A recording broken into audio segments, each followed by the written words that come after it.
We often talk about AI for medicine and specifically AI for drug development.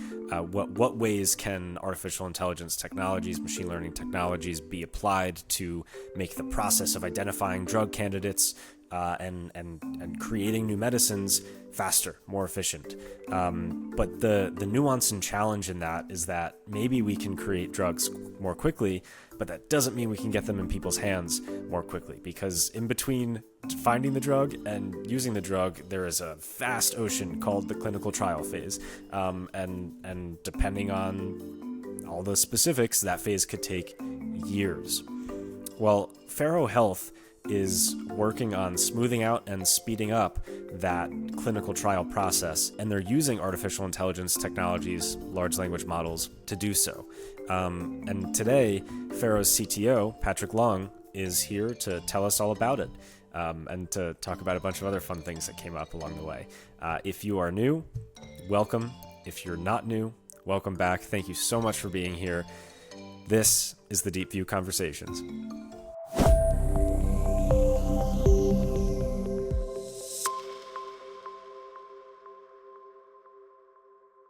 Patrick, thanks so much for joining me today. It's a pleasure, Ian. Glad to be here. Yeah, so there's so much to get into, and I do want to get into Faro and everything that you're doing there. But I wanted to start with you, and you've led a pretty interesting career so far, and there are certain things that, as I was researching for this, kind of stuck out to me, and kind of exactly as I just mentioned right before we hit record. You're a student of meditation and Tai Chi, and you have this kind of focus on, natural and earth-based stuff, right? You co-founded Earthshot Labs, and I just wonder, for you as a technologist that also has these other focuses that seem very important to you, what drives you? Like, is there a through line thing that pushes you in the directions that you want to try and apply the work that you're doing? Yes, there is. I would say in a nutshell, the through line is elevation of human consciousness.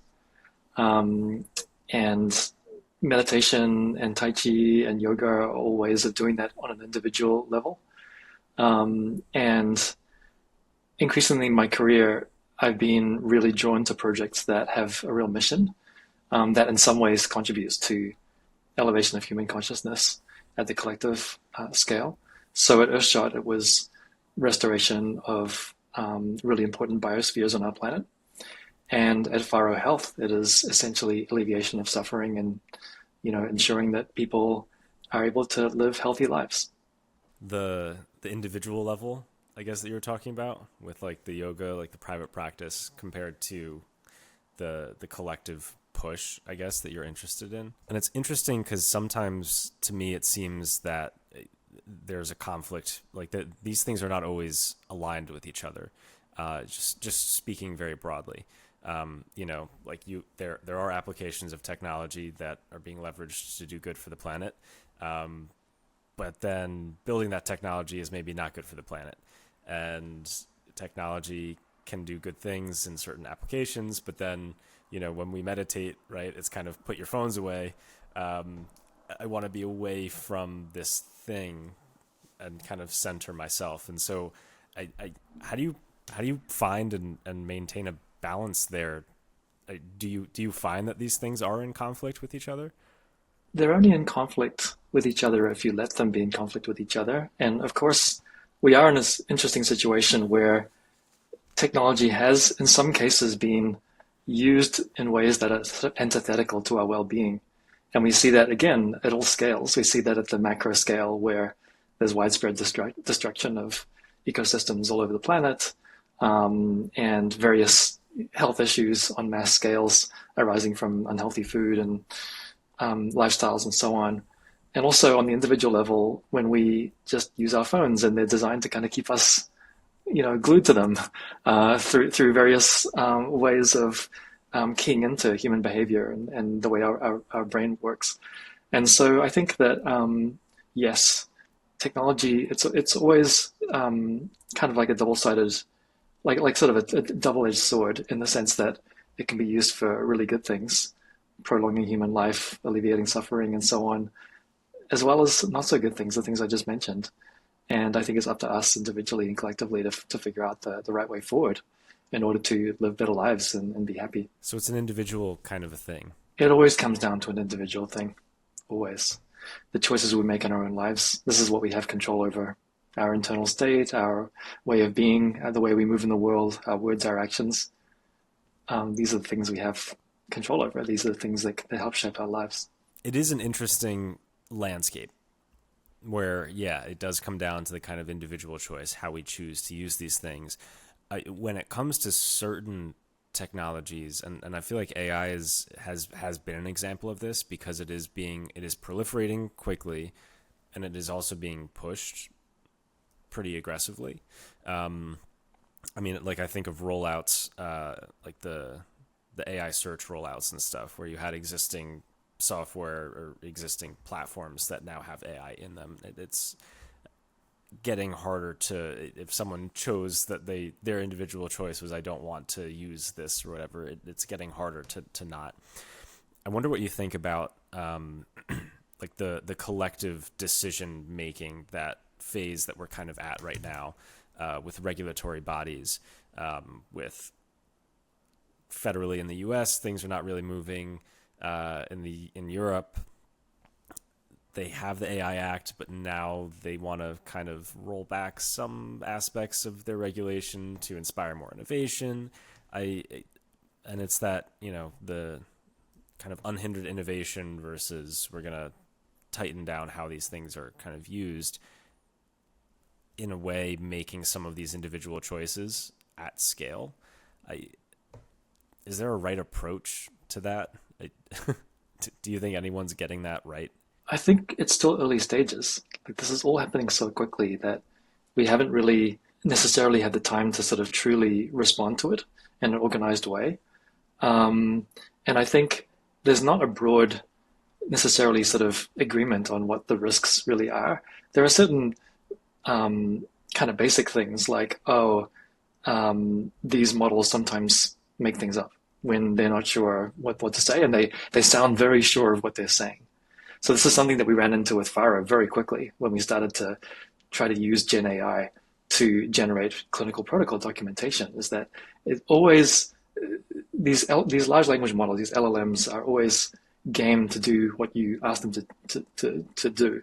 They just don't necessarily have an awareness that what they're saying is actually true or not. And they don't necessarily kind of tell you, I'm not really sure about this, but unless they're programmed to do so because for safety reasons or otherwise, but for the most part, they just blithely go along and generate a string of words that sound really plausible.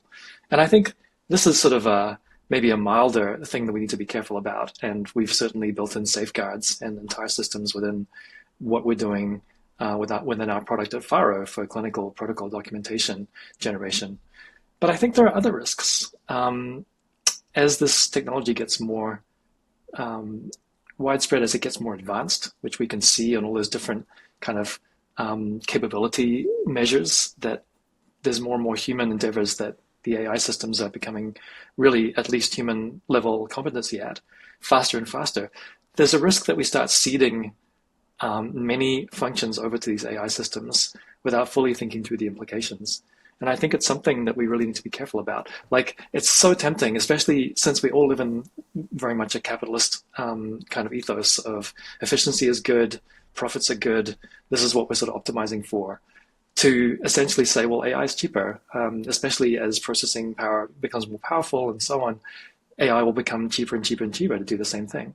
And so there will be this kind of almost financial pressure, this almost sort of fiduciary obligation that enterprises need to fulfill by essentially automating things and essentially putting AI in charge of an increasing number of processes. And I think there are risks there that we start ceding control of our society, of our functioning as a civilization to systems that don't necessarily have ethics or like a moral compass unless we explicitly tell them to have such. It's that quote from decades ago, right, from IBM, which is a computer cannot be held accountable, and so a computer should never make a management decision. I feel like that's a famous quote that's flipped around. a Yeah, bunch. and now we have self-driving cars, right?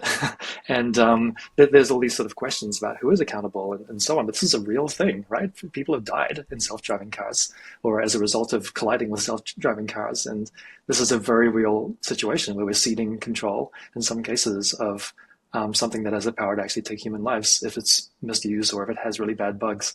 So it's a very real issue. And that's just one example, I think, of what will become increasingly common, where we're putting increasingly important and critical processes and systems in charge of putting AI in charge of such systems. Running a small business means making the most of every second. AI can bring huge benefits, but keeping up with all the new tools can feel overwhelming. That's where Salesforce comes in. Our team has put together a free guide packed with expert tips, real-world success stories, and straightforward playbooks, all tailored for busy owners and agile teams. Grab a cup of coffee, give it a quick read, and start seeing productivity gains by lunchtime. Download your copy now at tdv.co/salesforce. Again, that's tdv.co/salesforce. What should people do then? I mean, I very much agree with you, and I've said a lot that one of my biggest concerns about what's happening right now is over-reliance. Um, and skill atrophy kind of associated with that. But I think what you're talking about is not even about that we might lose certain skills. It's just that we're giving critical levers. We're putting critical levers in the hands of things that get it wrong, or things that aren't aligned with human ethics because they're not human people. But in that landscape that you're talking about, which is capitalistic society, incentivized for profits and efficiency, you know, how should companies be thinking about actually using these things in a more thoughtful way? Does it come down to a thing where maybe being a little more careful about how you're adopting ends up being more efficient in the long run than a short run, I'll just give it all these things and it gets it wrong? There is some amount of precedent for this in the sense that if you're designing an airplane or like a spacecraft or a piece of medical equipment like surgical equipment, you need to design such things really carefully. And we're capable of doing this. And I really feel like it comes down to a case by case basis. Like, what is the cost of failure? So it's one thing to say, oh, well, this system corrects your grammar. It's going to make you a better speller.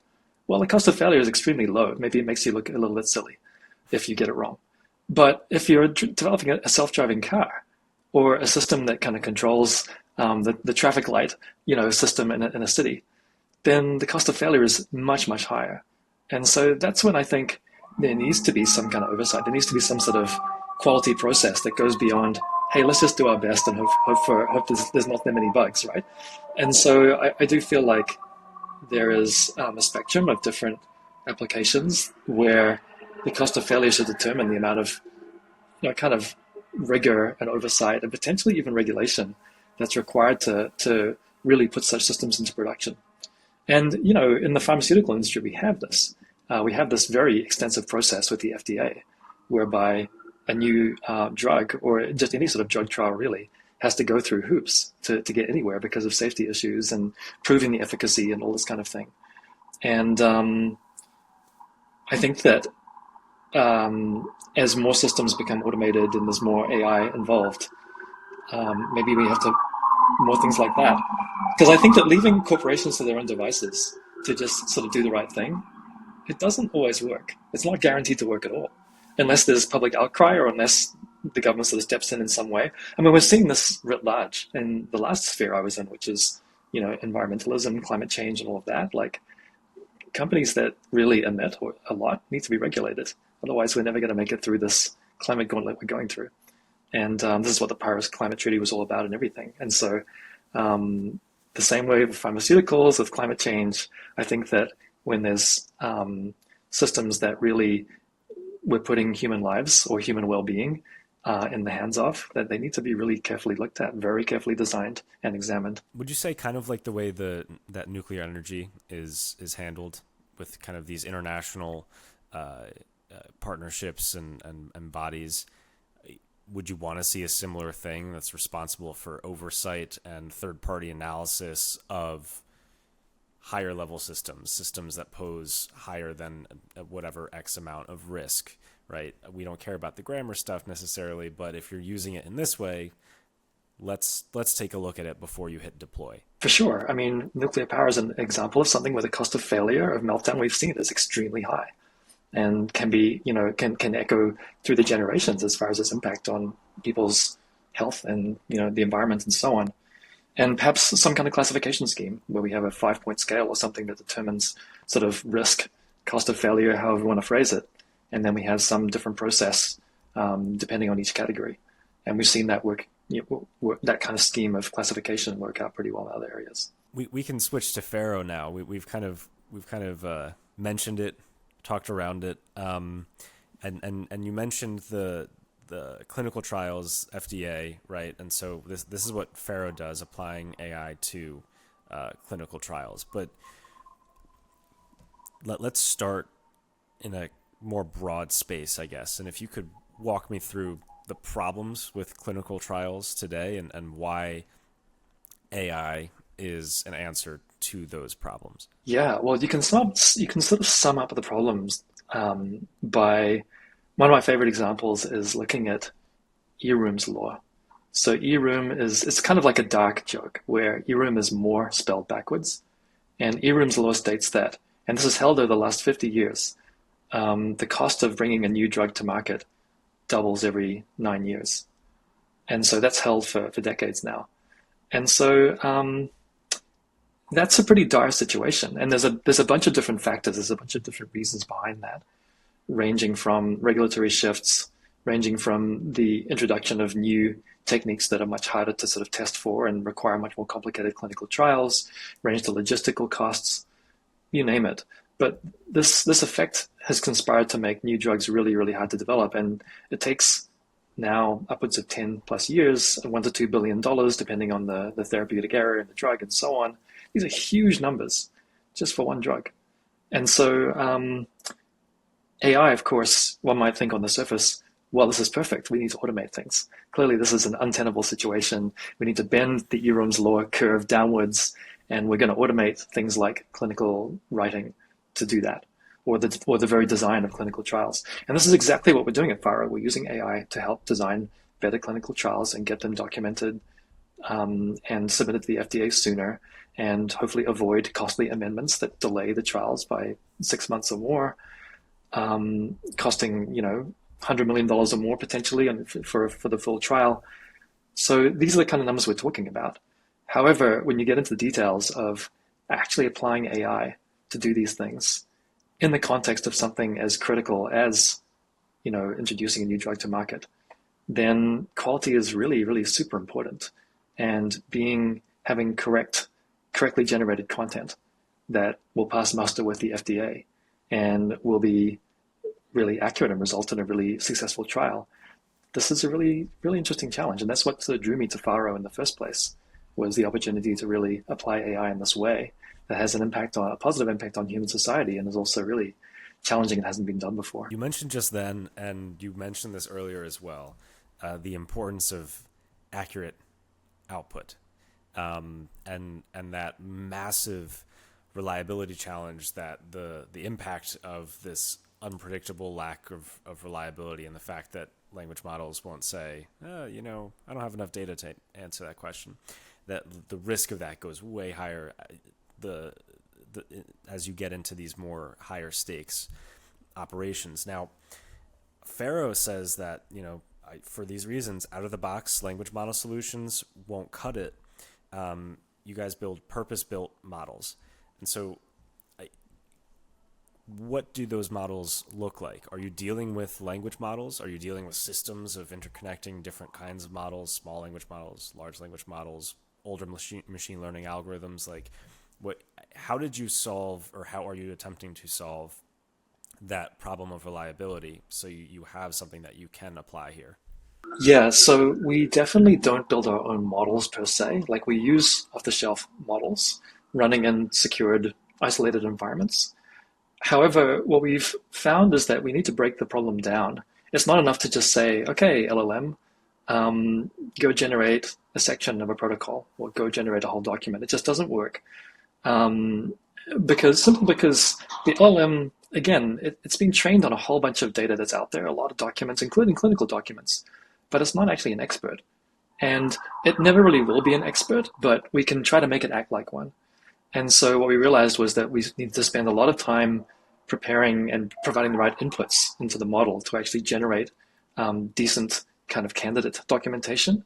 But we also had to spend a lot of time on evaluating the results that come out of the model and essentially having checklists that are very, very specific to each individual subsection within the protocol document. And also having, this is very much an agent-based architecture where we have different agents that have different purposes. Some of the agents generate content, others evaluate a specific type of section, and others evaluate the entire document for consistency and style and tone and correctness and things like that. And so we have a constellation of different agents that look at the output of the initial generation and provide sort of automated feedback into another iteration of the generation, while also providing with the capacity to incorporate human feedback as well. Because sometimes our evaluation models might say, hey, everything looks pretty good with this section, and then a human might come along and read it and say, well, actually, no, I don't like the way this was written. And so we can factor in both human and machine feedback to quickly iterate and converge upon something that's going to be useful. And that human element is a ingrained part of the loop, I guess you would call it, where if content is generated by your range of agents, it goes to some sort of human supervisor before it goes kind of out into the world or beyond the point of processing. Absolutely. I mean, we currently sort of say that we generate a draft protocol, but this will always require human review.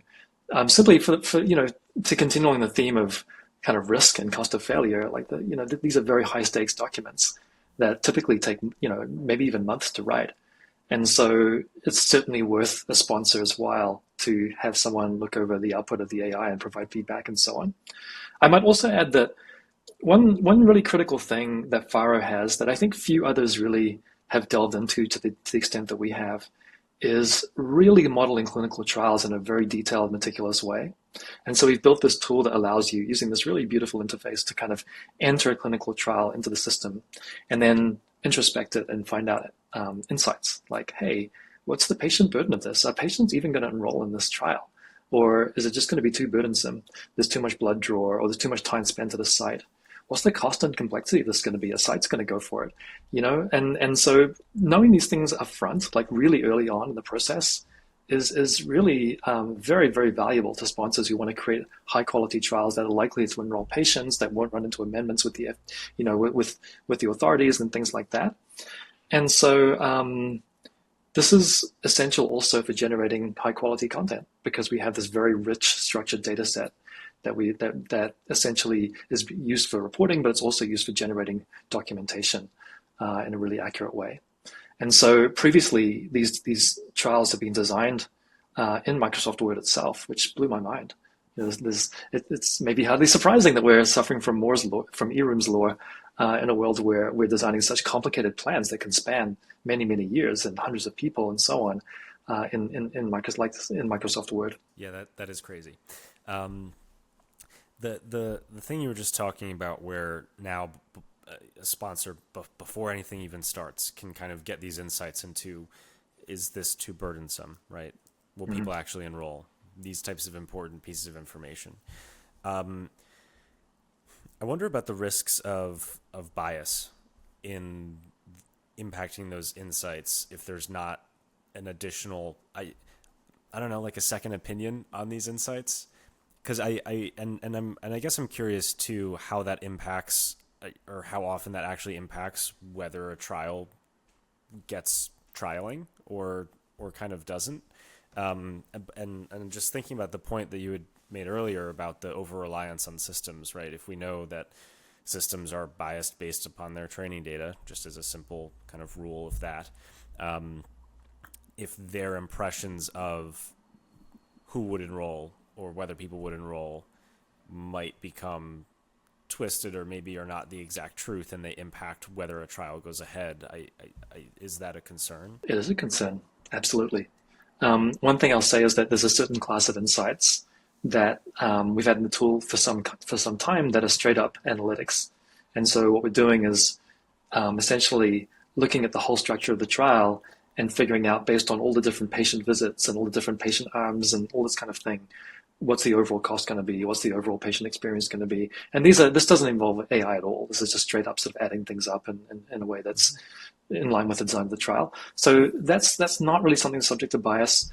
I would say we are working on a new generation of insights that are AI based, where the system will say, hey, there's 5 other trials like this that happened recently. And here's what happened to them. They had insights. They were they might have had amendments, or they might have not been able to enroll patients, and they're kind of similar to your trial. So beware. And I think those kinds of insights always need to be couched in terms of, hey, here's why I'm saying this. These are the 5 trials. You can look at them, you can compare them, you can introspect and ask questions about them.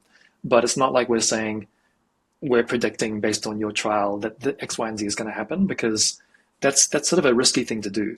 At least without couching it in all sorts of statistical error bars and sort of ideally explanations for why this prediction is happening.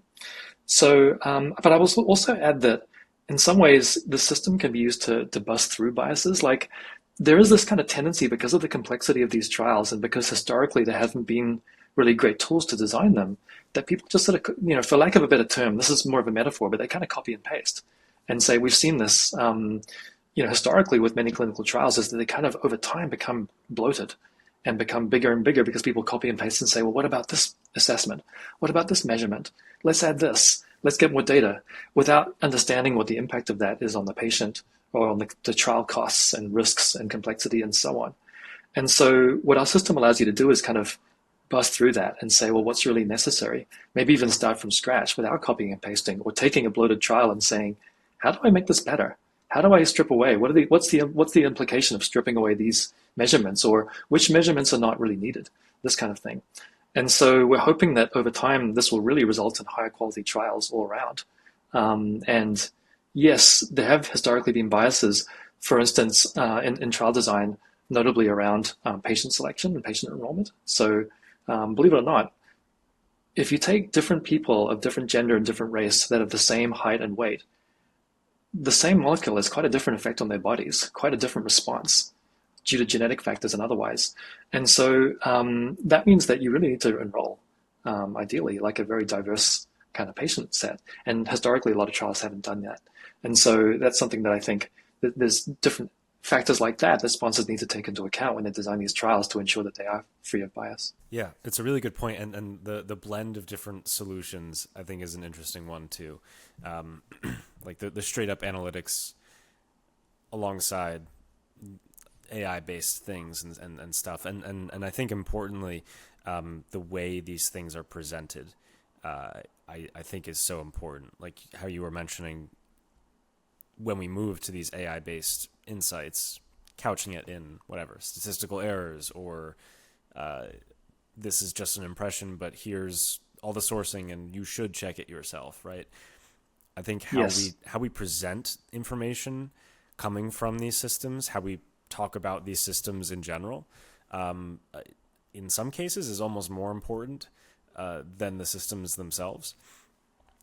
Because if the people that are leveraging them are not operating with a full understanding of whether or not that system can be trusted, that's when you get into problems.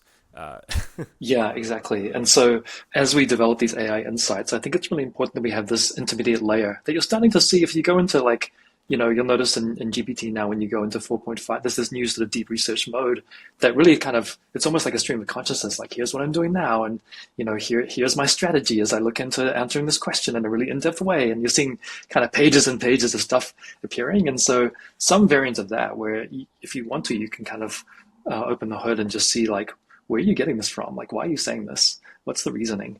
And see for yourself if you agree. And then if you don't agree, tell the system, I don't agree with this assumption you've made.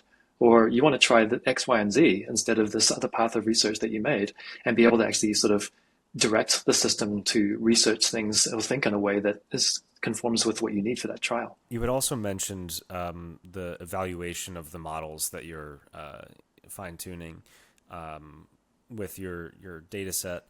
I wonder what you can tell me about that evaluation process and how you validate the performance of these systems to make sure, agent A is ready for use, and whether you observe and how you observe the performance of these systems over time to ensure that drift doesn't happen, that performance remains at the acceptable error rates.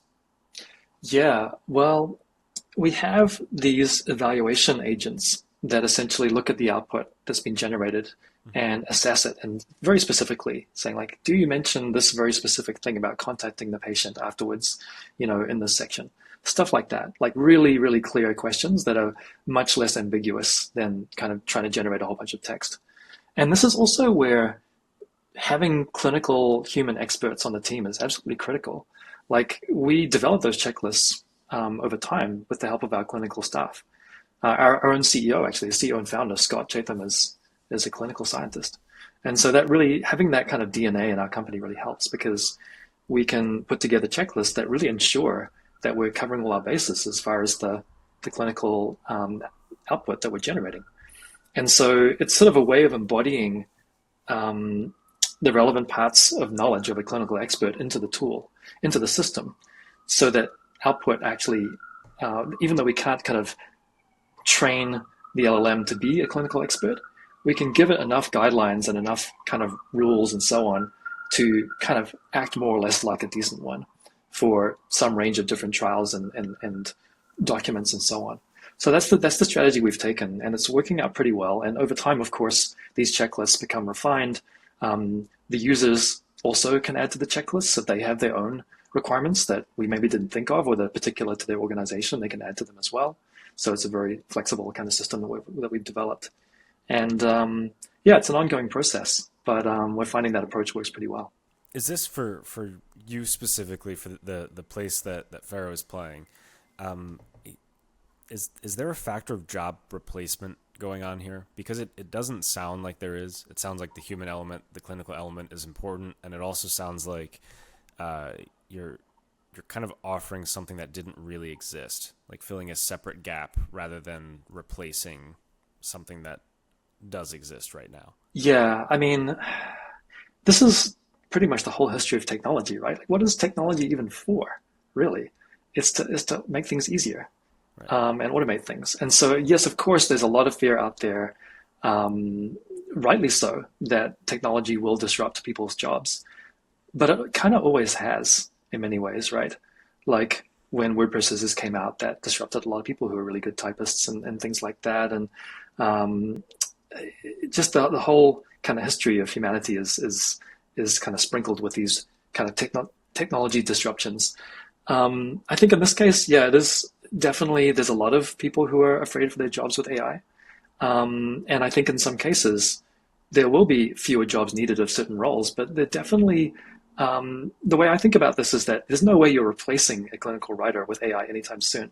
What you are doing is making a clinical writer much more productive, like much more productive.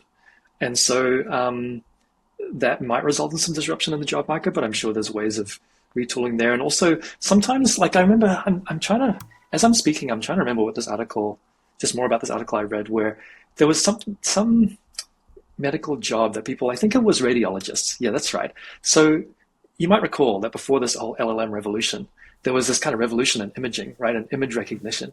And apparently like 5 to 10 years ago, that kind of time span, there were all these predictions saying we won't need radiologists anymore. Like we have computer vision now. Why would we need radiologists? The computer vision is way better. And if you look at the numbers, there are now more radiologists than ever. And like you might ask, how is that possible? Like that's so counterintuitive. Like, shouldn't they be all automated and there shouldn't be any?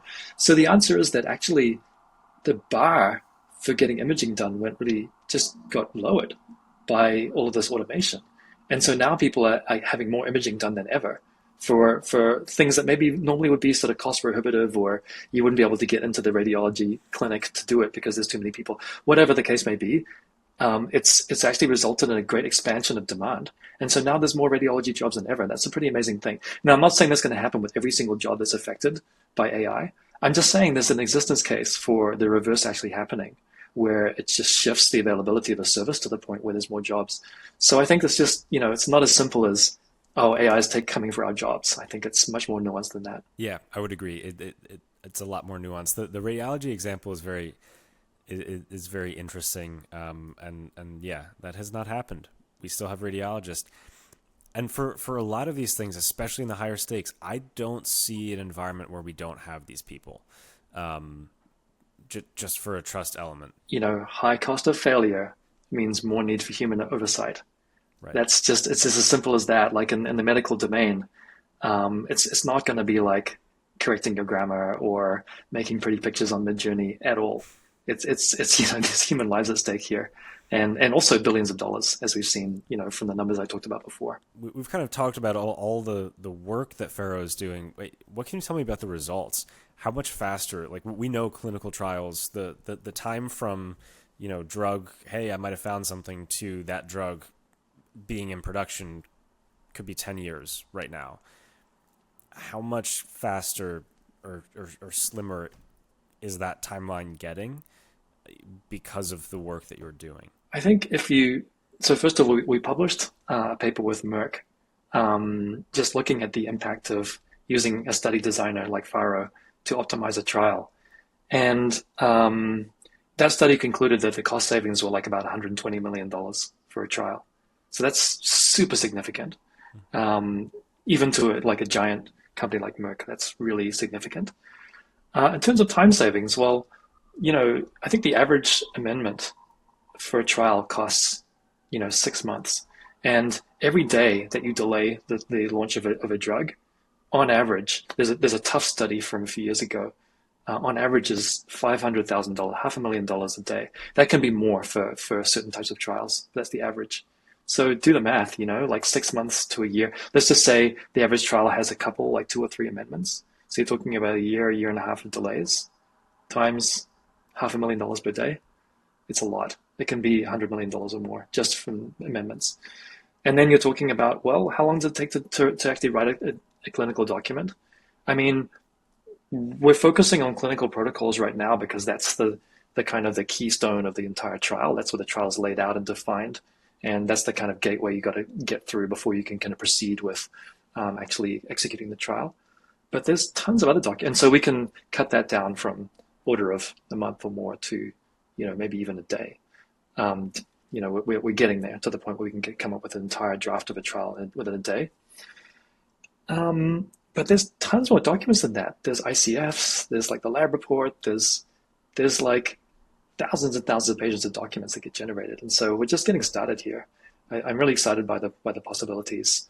But even where we are today, in terms of improving the design of the trial and automating the clinical protocol document, super significant in terms of money and time. Where's the FDA on this as you're working to kind of put these systems into production? Are they like, I don't know? Are they like, hey, yeah, this is cool? Is it somewhere much more nuanced and in between those two extremes? I was speaking at DPharm last year, and the FDA showed up and they spoke, and it was really interesting to hear them. They are super gung-ho on digitized trials. It's just that the market hasn't caught up to that yet. And so where this is the premise behind Faro was that we want to migrate clinical trial design from being mastered in a Word doc to being mastered in an actual SaaS system with a real database and modern capabilities. And so we eagerly look forward to the time when the FDA accepts, say, USDM formatted trials, so we can submit electronically and not have to generate all this documentation or generate it in a different way. But we're just not there yet. In Europe, they're actually a bit ahead on that. Like they actually accept digital submissions now. But I imagine within 2-3 years, this will be reality, and we'll be right there, ready to be able to help sponsors to submit trials in that way. But this is definitely the future, because it just makes for, I'm hoping, a much faster review process that will again cut down the time on getting these amazing new medications to market. I want to circle back to Eroom's law, and the rate at which medications have gotten more expensive. Everything you're kind of talking about here is making the process of the clinical trial quicker, and by nature of it being quicker, it's cheaper, so things can get to market faster. When we think about the entrenched I guess, landscape in society that is entering into, do you expect that will result, like if we save $100 million in the clinical trial and the drug gets there faster and quicker, will the drug actually be cheaper and more accessible by a nature of that? That's an excellent question. I think that for sure getting to market sooner will benefit people. I'm not sure if it'll result in cheaper drugs for people. I hope so. I really do hope so.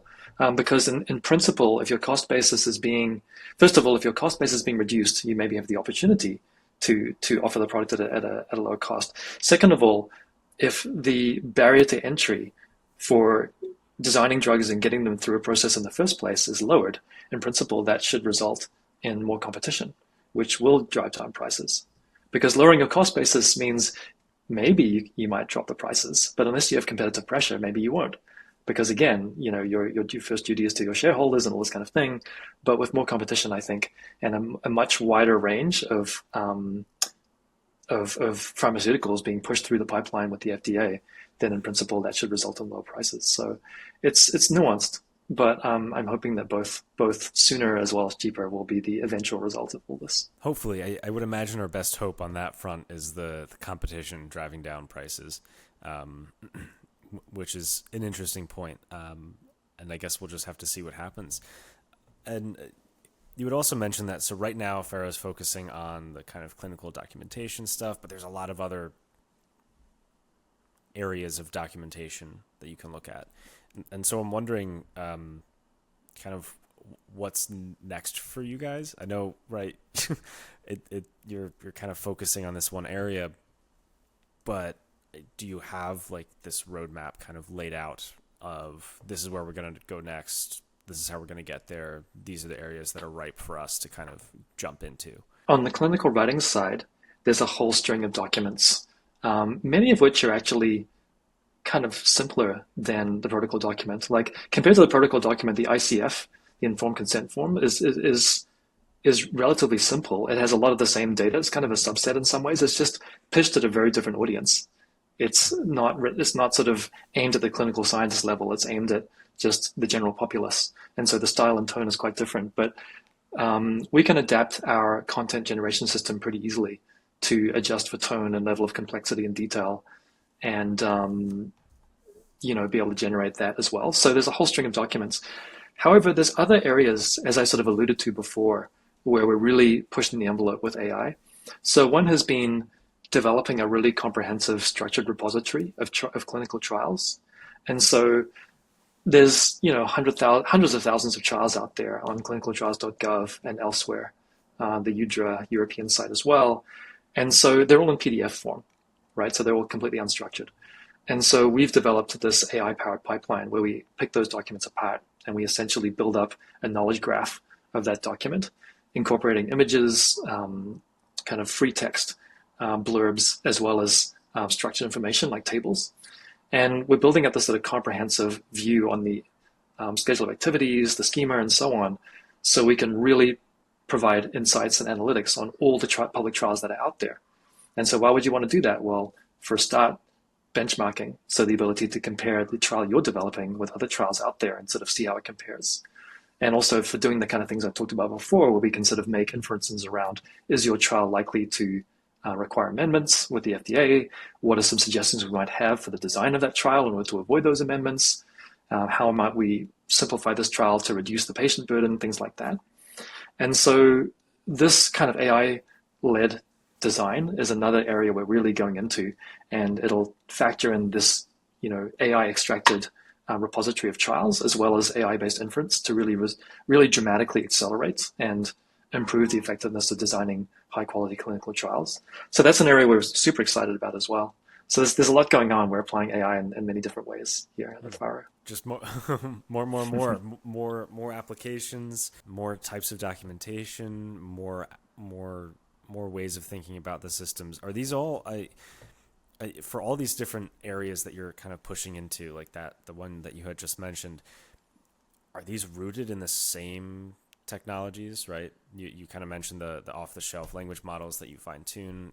Is it, or are you making your own stuff for some of these things? Are you using language models exclusively for all the things that you're doing? Yeah, I mean, with trial extraction, there are actually a lot of libraries out there that do PDF parsing. So PDF is a really complex Byzantine kind of format, and so there are libraries that use computer vision and other things, other forms of machine learning that we don't even have to worry about. We just run those libraries to kind of get the raw components, and then we use AI to do entity resolution. And so, we can use these libraries to kind of parse the schedule of activity table, but then, we need to make sense of what we're reading. So we need to, for every single assessment in that table, we need to match it up with our library using AI, again, using a language model to kind of say, okay, now I understand what this actual assessment is. It's an ECG reading, or it's PK sampling, or whatever the case may be. And we know what that is. We can normalize it so we can compare it with other trials. So it's a multi-stage process that involves many different forms of this, of using the language model to classify things in the case of entity resolution, or to summarize things in terms of being able to kind of match up footnotes with the appropriate assessment. So there's a lot going on, but we are getting a lot of mileage out of these large language models, I have to say. Like, they are a really incredible technology in the sense that they're, with one core innovation, the transformer, we're able to do all these different things: summarization, generation, classification, that typically would require really different bespoke models to do pre the LLM era. So as a data scientist, it's super exciting to be able to kind of use this Swiss Army knife of the LLM to solve all these different problems: extraction, generation, summarization, and so on. All thanks to the transformer, which didn't that come out while you were at Google? Yeah, it did. It did. Yeah, I remember there were a lot of people. I was working on an AI project at the time called Google Duplex. And of course, the team was geeking out on BERT and all the sort of early transformer-based models that were out there. So that was a really exciting time as well, to be there right at the beginning. What was that like? Was that a thing that everyone who was at Google kind of knew, like, oh, the guys are onto something? Or after it came out, then all you guys were reading that, and what was it like, I guess, when attention is all you need drops? Well, the thing is that even before LLMs and transformers came along, there was this big machine learning push. Mm-hmm. There was this huge push to make to really kind of put prediction and inference and all these kind of smarts into all of the different features at Google. And it was actually resulting in resource crunches and all sorts of crazy effects from all these thousands and thousands of engineers at Google trying to use AI in some way, or use machine learning in some way to make their features better. And so Google kind of in its own way foresaw this, but I don't think anyone could have foreseen just how quickly things evolved and these models sort of grew, and just how much they entered the public consciousness and became ubiquitous so quickly. And so I think it took everyone by surprise, maybe except for OpenAI. I don't know, as they kind of got out there and had the first really big success there. But it was exciting because the team I was on was very AI focused. Like, there were a lot of PhDs on that team trying to make this conversational AI system work. And so it was pretty exciting being there at the sort of proto stage of these LLMs, trying to figure out what to do with them. What's it been like watching, as you mentioned, this technology enter the public domain in such an intense way and so quickly too? I think the point you just made or the story that you told is a really telling one, in that AI is not a new technology. The transformer was new. That was 2017. So that was kind of a little while ago at this point. But even the fact that in the lead up to the transformer, everyone at Google is pushing machine learning in every way they can, AI, machine learning. And now AI is such a big thing. Like, that was not the case when you were working on Duplex. It's just fascinating because Duplex in some ways was sort of an early warning or like sort of a canary in the coal mine, in the sense that, when we launched Google Duplex, it was on the Good Morning Mirror. It was on the Colbert Show. Like, a lot of us thought, like, yeah, now we've achieved all we want to achieve in our career. We've been on the Colbert Show. They did this funny skit where Google Duplex called itself and started plotting the destruction of the human race. It was very, very dark, but very funny. But it hit a nerve, right? Where people were sort of almost primed. There've been so many sci-fi books and movies about AI taking over with the Terminator franchise and so on, that I guess people already sort of primed for this idea of AI becoming a real thing. And when we launched Google Duplex, a lot of people thought, oh my God, AGI is here, like artificial general intelligence is here. It's over. The singularity is here. Google solved everything. And of course that wasn't the case, but the fact that people actually said that showed that there was already this kind of like tendency to sort of fear or adulate or whatever you want to do, like kind of engage with AI.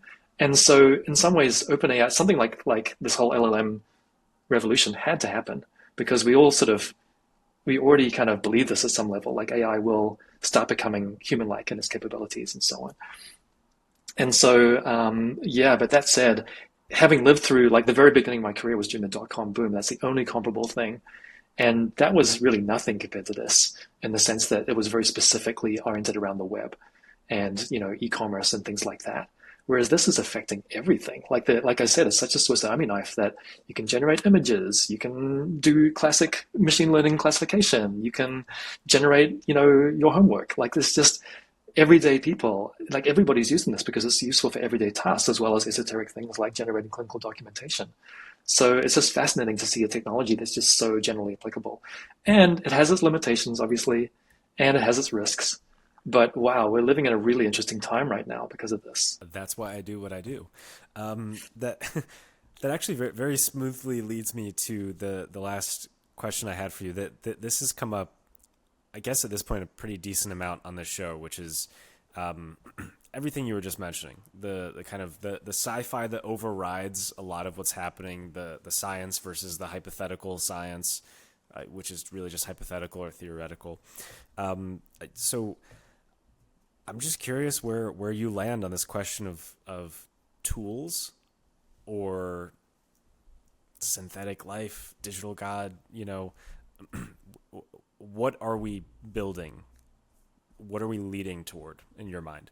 I know that there are a bunch of people out there that believe that we will have human level intelligence, like AGI, within a few years. And that's a big shift because for the longest time in the AI field, the joke was, human level intelligence or genuine artificial intelligence, AGI is 20 years away, and it's been that way for the last 50 years. So there's this kind of like rolling thing. But now it seems like a lot of experts are like, these LLMs are so amazing. We're going to be there in a couple of years. I don't believe that. So of course, this is just my opinion. But I don't know, maybe I can blame this on Sir Roger Penrose. He's a Nobel Prize winning physicist who visited my university when I was, way back doing my undergrad and so on. And he's still out there saying consciousness arises from quantum effects. Like you can't build a Turing machine that's conscious because it's just way too profound and way too complex. And I think as human beings, we do have a tendency to kind of oversimplify things just to kind of cope with the complexity of the reality we found ourselves in. But I think that, yeah, AI increasingly sounds convincing and sounds like it knows what it's talking about and all these things. But is it actually intelligent? Can it actually produce a masterpiece? I think, in my mind, in some ways, the most impressive thing AI of any kind has done was actually AlphaGo.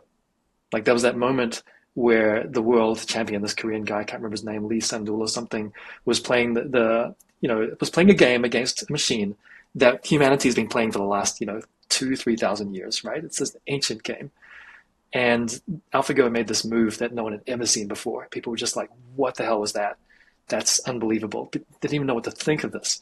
And then AlphaGo just stomped all over him. And that was the end of, human supremacy in that field. And so I thought like, that's interesting. AI did something that humanity has never seen before. And that was all the experts in the world conceded was absolutely brilliant. Now, when AI starts generating Shakespeare level plays, this is maybe an unfair bar, but, a play that people universally acclaim as being really good, like a masterpiece. Well, now maybe we're getting close there. Or if AI can really sort of conduct a conversation with someone that is inspiring and amazing and can help them elevate their lives, well, maybe it doesn't matter if it's AGI or not. It's helping humanity. It's helping us become better people. And let's see. But I think it's more complicated than people think. I don't think it's going to be GPT-6. I think it's going to be something more than that. And, Jan LeCun, he sort of agrees in many ways with this. Maybe he influenced me. I don't know. But I do think that actual consciousness, being a conscious being is going to take more than, generating strings of words that sound convincing. think that's a cool place to stop this. But man, always so much to think about. And for me, it kind of what you're saying just calls back this idea that has been bouncing around my head for so long, which is LLMs are really good at showcasing the illusion of intelligence rather than the actual thing.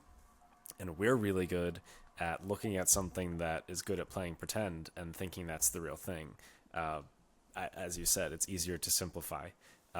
Yeah, just look at ArcAGI. So ArcAGI is this test that supposedly, measures AGI. And I look at this test and it's so basic that probably a sharp 7-year-old could easily pass this test, right?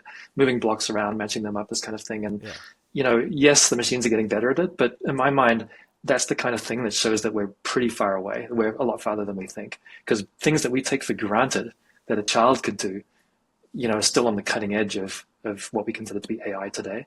That's not to say in the future that it won't be able to pass ArcAGI, but in my mind, true human level consciousness and reasoning is so far beyond that I think we've got a ways to go yet. But it's going to be an exciting next few years, that's for sure. Yeah, well, and that's why I phrase it in the way of tools versus gods, right?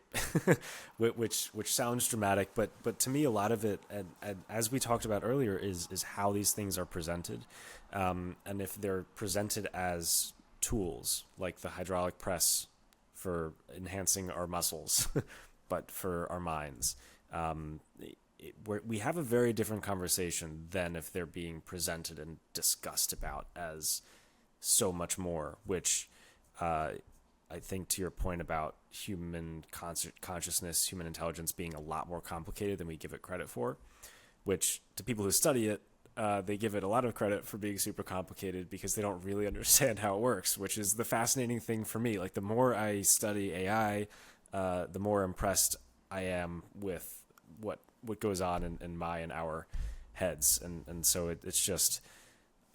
we are in for an exciting couple of years. For sure. Thanks so much for your time. This was really interesting. Yeah, thanks, Ian. It was a really pleasure being on the show. Great conversation.